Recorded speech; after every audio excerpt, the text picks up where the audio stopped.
So operations, you know the drill. Hindi pwedeng sobrang bilis mo nga, pero palpak naman yung output, di ba? And you definitely can't have perfect quality kung inabot naman ng siyam-siyam bago matapos ang isang transaction.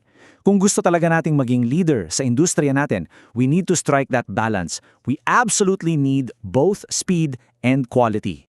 Okay, let's get right into Section 1, Lean versus Six Sigma. Bago natin sila pagsamahin, napakahalagang himayan muna natin kung ano ba talaga ang pinagkakaiba ng dalawang methodologies na ito sa isa't isa. Think of a busy fast food drive-thru.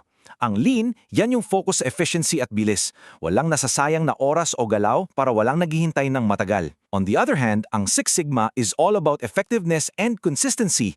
Yung tipong tama at eksakto yung order na nakuha mo sa dulo, araw-araw, kahit sino pa ang naka-duty.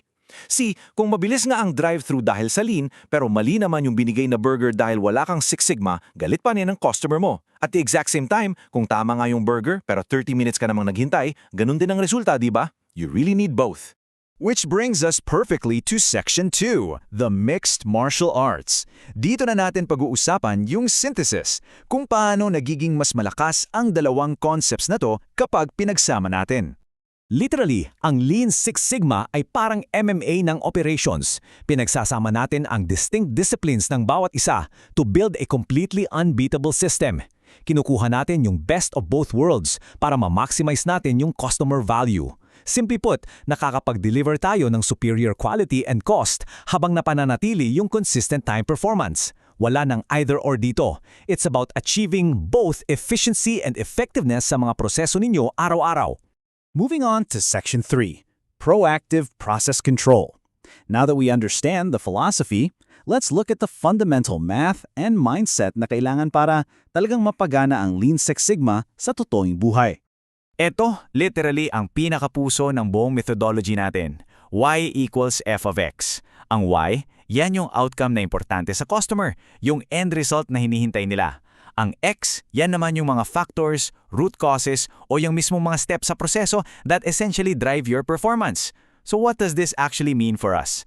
Kapag minanage mo ng tama yung mga X's or yung mga basic ingredients sa trabaho mo, naturally, maiiwasan mo yung bad Y. Maiiwasan mo yung sunog na chicken sa kusina o yung na-delay na parcel sa logistics. You don't just hope for a good outcome, you proactively control the X's to absolutely guarantee the Y. Kung papansinin nyo, karamihan ng mga opisina ngayon, especially sa BPO or logistics, traffic sa unang sitwasyon na to. Detect, react, firefight. May nakitong problema, magpapanik ang lahat, aayusin saglit, tapos kinabukasan, uulit na naman.